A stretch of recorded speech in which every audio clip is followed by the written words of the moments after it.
informasi yang beredar mengenai daftar fasilitas industri yang terkontaminasi C137. Seperti yang sudah kami sampaikan sebelumnya, bahwa semua fasilitas tersebut telah dilakukan dekontaminasi. Pemirsa, Belanda dan Amerika Serikat menolak kiriman sepatu kets buatan Indonesia yang terkontaminasi zat berbahaya radioaktif cesium-137. Petugas Bapeten langsung melakukan dekontaminasi terhadap 24 pabrik di Cikande, Serang, Banten.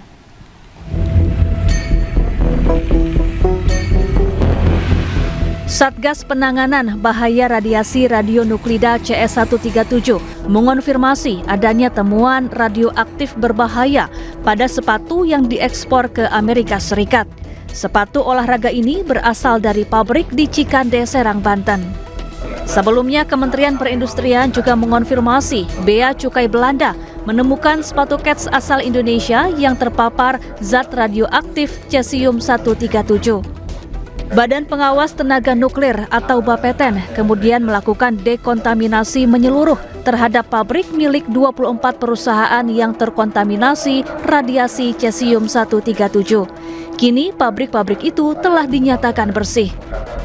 Terkait dengan informasi yang beredar mengenai daftar fasilitas industri yang terkontaminasi C137, seperti yang sudah kami sampaikan sebelumnya, bahwa semua fasilitas tersebut telah dilakukan dekontaminasi dan dinyatakan clear and clean. Semuanya ya, sudah saya tegaskan beberapa kali di sini.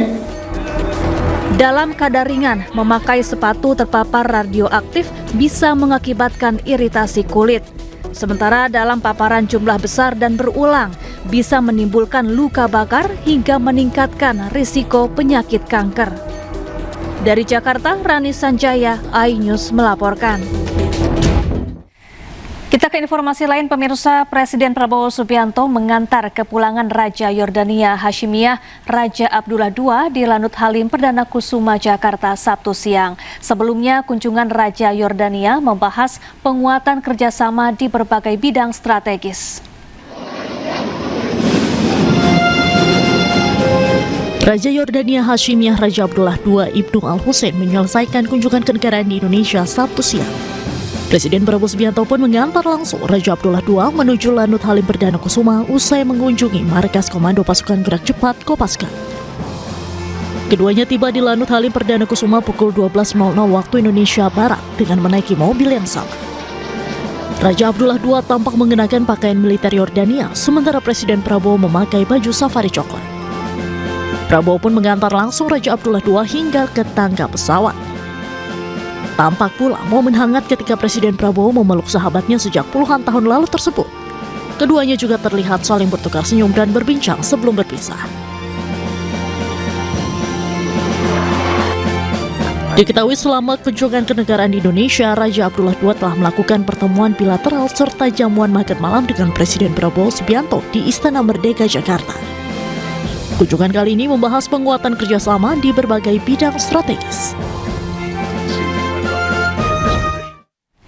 Ya, kedekatan Presiden Prabowo dengan Raja Yordania Abdullah II terbangun sejak keduanya menempuh pendidikan di sekolah militer prestisius di Fort Benning, Amerika Serikat. Dalam pertemuan penuh kehangatan, Raja Abdullah II menyebut Prabowo sebagai saudaranya.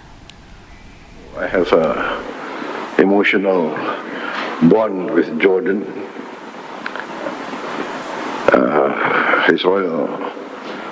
His Majesty and His Majesty King Hussein kindly received me. I think I forgot how many years ago. Nearly 25 years, is it? 26 or 27?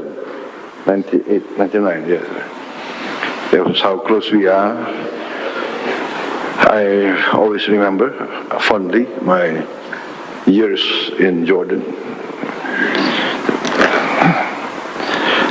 Therefore, it really gives me great pleasure to host you here in Indonesia and Actually, This is a special honor to be back here in Indonesia, and you happen to mention the relationship that you had over 27, 28 years ago with His late Majesty King Hussein. We became friends many years ago. Ya pemirsa, lawatan kenegaraan Yordania ke Indonesia telah selesai. Dalam kunjungannya selama 2 hari, Indonesia dan Yordania menyepakati kerjasama di sejumlah bidang termasuk ekonomi dan militer pertahanan.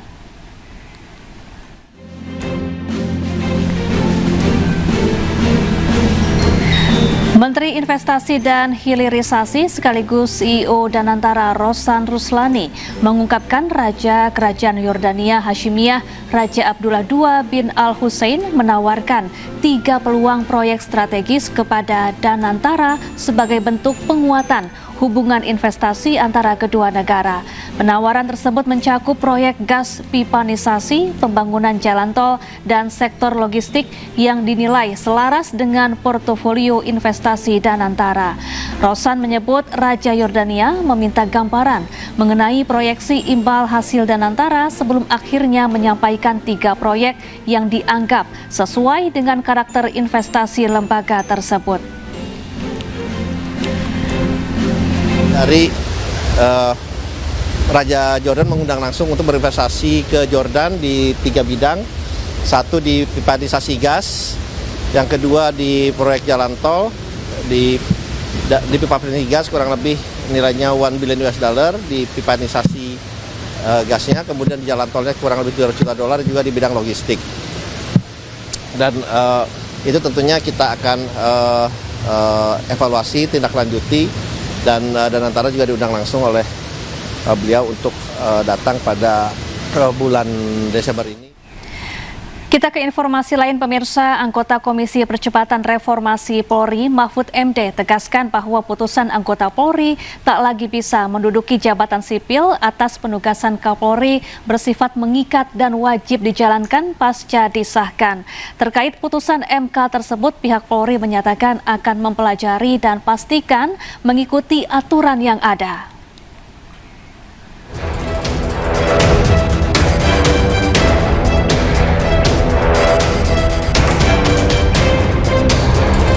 Anggota Komisi Percepatan Reformasi Polri sekaligus Menko Polhukam 2019-2024 Mahfud MD menegaskan putusan Mahkamah Konstitusi yang melarang anggota Polri aktif menduduki jabatan sipil bersifat final dan wajib dilaksanakan segera.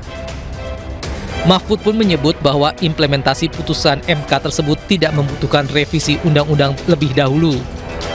Karena putusan MK bisa membatalkan aturan terkait penugasan anggota Polri aktif pada jabatan sipil secara otomatis. Meski demikian, Mahfud juga menjelaskan bahwa implementasi putusan MK bukanlah wewenang Komisi Percepatan Reformasi Polri. Tapi kalau M1 putusan hukum dan mengikat, menurut undang-undang putusan MK itu berlaku seketika, itu palu diketokkan itu berlaku, sehingga proses pemberhentian itu harus segera diatur kembali kalau kita masih mau mengakui bahwa ini adalah negara hukum. Sementara itu, pihak Polri menyatakan akan mempelajari atas putusan MK tersebut dan pastikan untuk mengikuti aturan yang ada. Memang kami juga baru dengar atas putusan tersebut, tentunya Polri akan menghormati semua putusan yang sudah dikeluarkan, dan saat ini Polri masih menunggu hasil resminya seperti apa, kemudian nanti akan dilaporkan kepada Bapak Kapolri, kemudian kita langsung akan menyampaikan tentang hasil putusan tersebut yang sudah diberikan oleh Kapolri. Tapi yang pasti bahwa kami belum menerima putusannya sampai dengan saat ini, tetapi polisi selalu akan menghormati putusan yang sudah diterima. Pemirsa, Kanjeng Gusti Pangeran Adipati Anom Hamangkunegoro atau biasa disebut Gusti Purbaya resmi dilantik menjadi Raja Keraton Surakarta atau Pakubuwono ke-14. Di tengah perebutan kekuasaan, Gusti Purbaya menggantikan ayahnya Pakubuwono ke-13 yang meninggal dunia beberapa waktu lalu.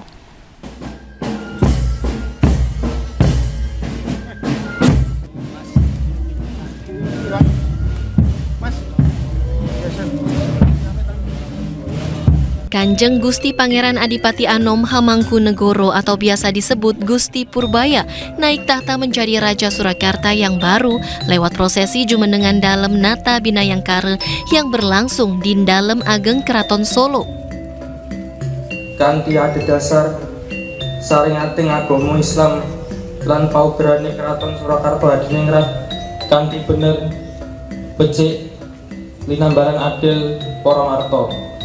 Melalui upacara adat ini, putra bungsu dari mendiang Pakubuwono ke-13 mengucapkan sumpah jabatannya di Bangsal Manguntur Tangkil di Kompleks Siti Hinggil, Keraton Kasunanan Surakarta Hadiningrat.